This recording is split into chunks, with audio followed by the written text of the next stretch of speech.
partie marge. Après, il effectue une reprise de ce bien puisque c'est un bien propre. Okay.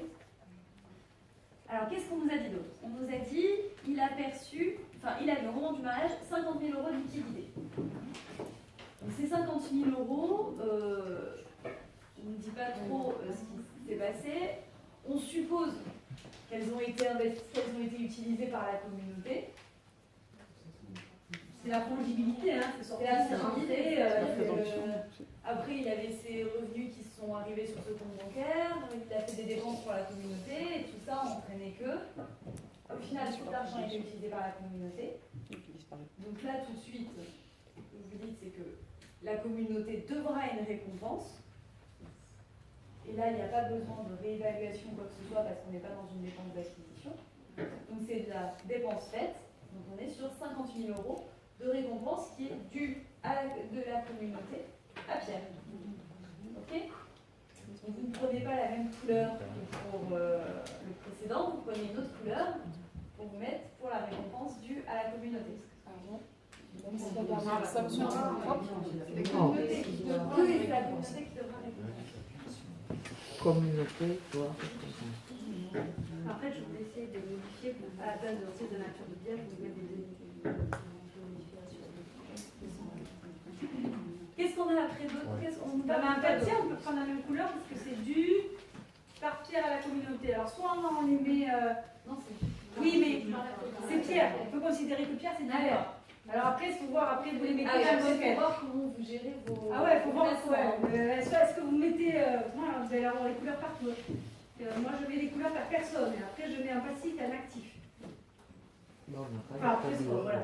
Il ne faut pas les oublier, en tout cas, vous le soulignez parce que ce sera à reprendre. Si il avait eu les 50 000 sur un compte commun, mais s'il les avait gardés sur un compte propre... Ah, si jamais au moment du divorce, enfin si au moment où il divorce, on voit qu'il y a toujours ces 50 000 sur un livret A ou sur un livret d'épargne. Si on les avait sur un compte propre, et là, il les a mis sur un compte personnel, mais ça relève de la communauté. Pourquoi il les avait, c'est le fait qu'il les avait avant le mariage.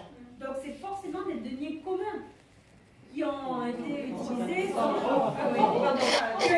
utilisés au long cours. C'est-à-dire si on ne retrouve plus au moment du divorce, il faut. Qu'est-ce qu'il a été fait de cet argent? Si on les retrouve, c'est une reprise. C'est deux questions. Oui, c'est ce qu'on a mis en dessous. Si on les retrouve, il y a, alors là, il y a deux écoles. Il y a ceux qui disent on reprend le compte bancaire et les intérêts qui auraient été produits, ce sera une récompense qui sera due par monsieur à la communauté, ou le supplément. À part que le compte bancaire 50 000 euros en 1970, c'est pas tout à fait la même chose que 50 000 euros en 2017. Si le plan épargne le PEL de Pierre, il était à 50 000 et que maintenant il est à 60 000, on va dire il reprend, il fait une reprise de son PEL, mais il devra 10 000 à la communauté. Et pourquoi vous présumez qu'il a été apporté à la communauté s'il est resté sur un compte? Non, mais là je présume pas qu'il a été apporté à la communauté. Je vous dis, il avait 50 000 au début, au mariage. Au divorce, il y a 60 000. Il n'y a pas touché à ce compte. Ce compte, il a produit des intérêts pendant tout le mariage. Et les intérêts, c'est du commun. C'est pas du propre, parce que les revenus des propres sont communs. Donc il y a deux solutions. Donc soit on dit une reprise, et il devra récompense pour le commun qu'il y a dans du compte, soit on dit c'est dans la communauté, et la communauté devra récompenser. Mais là aussi, ça dépend de la durée du mariage, parce que c'est vrai qu'il y a des comptes qui vont s'ouvrir, qui vont se fermer, qui vont... bon, voilà, si on a une durée courte de mariage, effectivement, on peut faire une reprise. Mais si on a une durée longue avec des changements de banque, et puis on n'est pas sûr de retrouver ces 50 000 euros aussi à la fin. Si c'est un compte courant, un compte chèque courant, les 50 000 euros qu'il y a au moment du mariage, ils ne seront pas forcément à la sortie. Ça veut dire que monsieur doit s'asseoir dessus. Mais vous avez, on a la preuve que c'était un bien qui possédait au moment du mariage. Non, comme propre. Alors on passe. Donc si on ne les retrouve pas, au moment de la liquidation, il a droit à une récompense. Il a droit à 50 000 euros, sauf à démontrer que ça a été investi dans un bien immobilier, mais ce n'est pas le cas. C'est pour l'appartement. Alors ensuite, on nous parle d'un autre bien. On nous dit que Pierre a loué le studio de Toulouse. Donc c'est un studio qu'il a hérité pendant son mariage. Les produits d'allocation. Alors, les produits d'allocation. Avant, on a vendu l'appartement parisien. Non. Oula. Pilou. Donc on est sur Toulouse. Donc Toulouse, c'est un héritage qu'il a perçu pendant le mariage.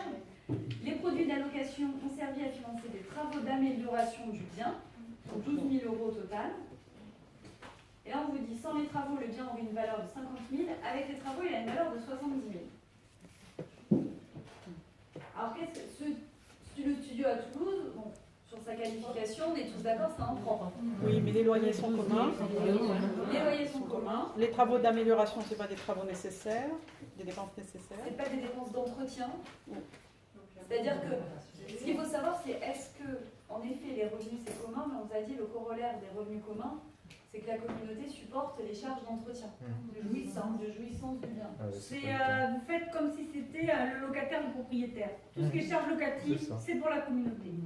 Alors après, c'est vrai que c'est un peu compliqué. Qu'est-ce qui relève des charges? La grosse réparation, c'est le propriétaire. Et là, on vous dit, c'est des travaux qui ont des travaux d'amélioration, qui vont apporter quand même une plus-value de 20 000 € au bien. Donc, qualifions d'abord les travaux. Est-ce qu'on considère que c'est à la charge de la communauté, ou est-ce qu'on considère que la communauté a investi de l'argent commun pour améliorer un bien propre et que là il y a une récompense? C'est pas évident.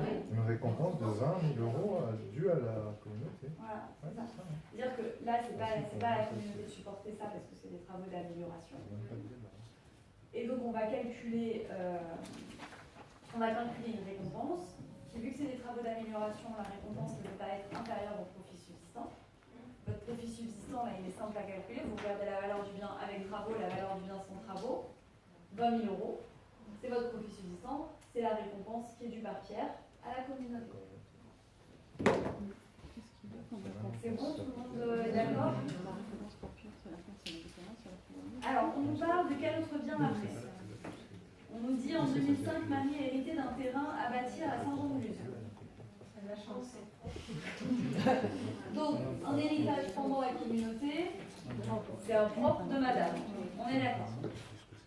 On nous dit sur ce terrain, sur ce terrain, elle a fait construire une maison. Et on nous dit cette maison, elle l'a fait construire, elle a engagé la somme de 100 000 €. Cette somme de 100 000 €, comment elle l'a payée? On nous dit 75 000 € c'est un don manuel de sa mère, et 25 000 € c'est un prêt bancaire qui a été remboursé avec les gains et salaires des époux. Donc, la maison qui a été construite sur le terrain propre, Un bien propre. elle est propre. La propriété du sol importe la propriété du dessus. Accession. C'est l'accession. Dessus. Donc, elle est propre, cette maison.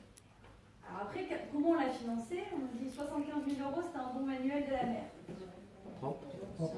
C'est du propre. 25 000 €, Elle c'est a la chance, hein. Elle a une terrasse à Saint-Jean-de-Luz, en plus elle a une maman qui est vachement sympa. 25 000 € c'est remboursé avec les gains et salaires des époux.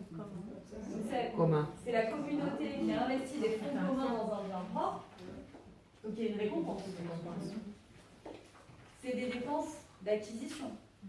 Donc comment on calcule cette récompense?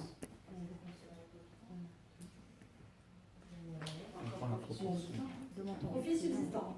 Qu'est-ce qu'on vous dit? On vous dit la valeur actuelle de la maison est de 200 000 €, donc 40 000 pour le terrain. Donc vous voyez qu'on avait le prix du terrain. Donc comment vous calculez votre récompense? Non, le financement de la maison. Alors, il y a une jurisprudence de la Cour de cassation qui nous dit que ce n'est pas de règle de trois. Vous calculez la valeur de la maison comme si elle n'avait pas de terrain. Et là, vous avez la plus-value. Si on vous dit c'est 200 000 € l'ensemble immobilier et le terrain c'est 40 000 €, vous disait que c'est 160. C'est 160. Et là, vous appliquez, bon,